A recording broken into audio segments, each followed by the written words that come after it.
Hi guys, hope you are well. An awful lot going on between the UK and the EU at the moment, which I hope to cover in this video, so please do stay with me. But the top line is that the EU is going to seek an extension to ratify the UK-EU deal. A deal I know some of you are happy with in the comments, some of you very unhappy with. Now, before I break all of this down, please can I ask you to make sure you've hit the subscribe button and the bell so you don't miss future reports here on the channel. And please do give this video a big thumbs up as well. That would really help me out. Now, as Reuters report, EU to seek until 30th of April to ratify Brexit deal. The EU essentially will ask the UK if it can take an extra 2 months to ratify the Brexit deal by extending the deadline till the 30th of April, with the EU Commission saying it adopted a proposal on Wednesday to seek the extension, with the provisional application would have lasted until the end of February. Now, you would have seen recently Lord Frost, the chief Brexit negotiator, of course, on the UK side, someone who I know has some admiration from those of you who follow my reports here on the channel. And Lord Frost did actually mention this the other day about this EU desire for an extension. Here's the clip. I think the EU is still adjusting somewhat, as we thought they might, to the existence of a sort of genuinely independent actor in their neighbourhood. And obviously there's been a certain amount of disagreement over the vaccine issues, which, in many ways have created political difficulties on the EU side for reasons that I won't go into now, but which have sort of played back, I think, into the broader relationship. So, we have had the direct criticism of our approach on vaccines, the question mark put over our regulators' decisions, criticism of AZ effectiveness. Also had sort of niggling border issues, for example, the current issues over shellfish, but there are many others. We've had the issue over accreditation of our missions, which has been well known to both sides since spring last year, but has only come out as an issue now. And the EU is limiting the access that our head of mission has in Brussels as a result of this, which obviously doesn't help the good conduct of business. And obviously we've just heard that the EU is likely to ask for an extension to the 2 months that were set out for ratification in the agreement.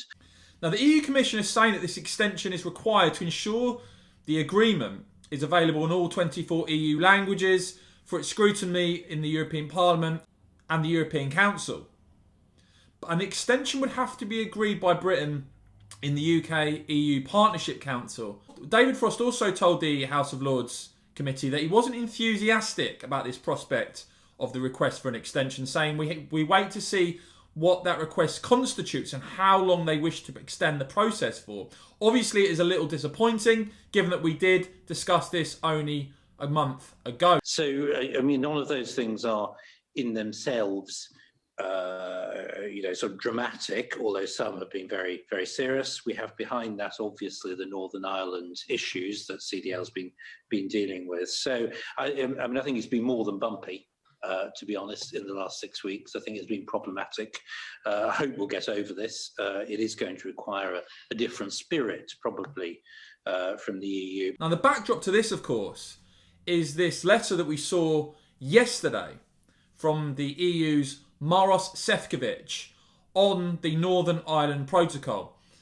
And with the headline from RTE, EU accuses UK of failing to implement NI protocol obligations. In a letter, Sefcovic said any flexibility the EU was prepared to offer on how the protocol is implemented will depend on the UK complying, with Tony Connolly of RTE tweeting that it is a very hardball response from Sefcovic in response to Michael Gove's letter of last week.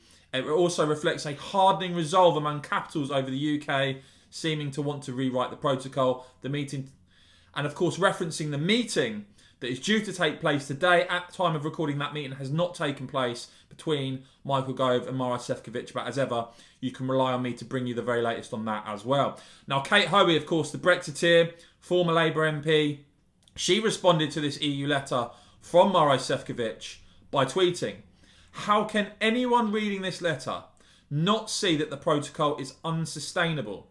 The EU, rather than loosening regulations, wants to tighten them even more, making Northern Ireland fully part of their fiefdom. Will Michael Gove stand up for the Union tomorrow or capitulate?" So there's that. You've got the backdrop of that amidst this EU request for an extension. But not only that, because in the Telegraph, you have this story today as well.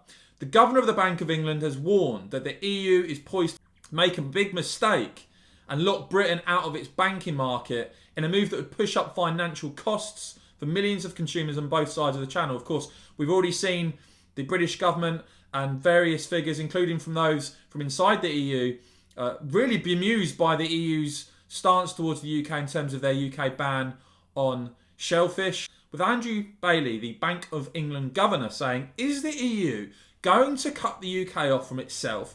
There are signs of the intention to do so at the moment, but I think that would be a mistake." He says, "I think that would lead to fragmentation of markets, and that the problem with fragmentation of markets is that it raises the cost of finance for everybody, including, by the way, the citizens of the EU." He concludes by saying it will raise the cost of doing business in the EU.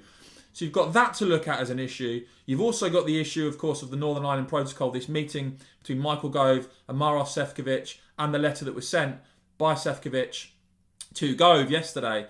Amidst that backdrop, the EU asking for an extension. Of course, we already saw the EU move towards triggering Article 16 of the Northern Ireland Protocol, then backing away from it in what was a complete shambles. Of course, we saw that petition started by Arlene Foster, now on 138,000 signatures and counting, wanting the triggering of Article 16 for unfettered GB/NI trade. Will we see the British government now go ahead and do that? What will be the response, and are they going to grant this extension to the European Union? As ever, guys, you can rely on me, you can rely on this channel to keep bringing you all the very latest. So please do make sure, as I said, you've hit the subscribe button and the bell so you don't miss my next report. And of course, if you want to support my work here on the channel, do hit the join button. We're going to be doing a live stream tonight for members only. So hit the join button. See the link in the top pinned comment if you'd like to do that as well. Would love to have you as a supporter here on the channel. And of course, guys, as ever, thank you for watching.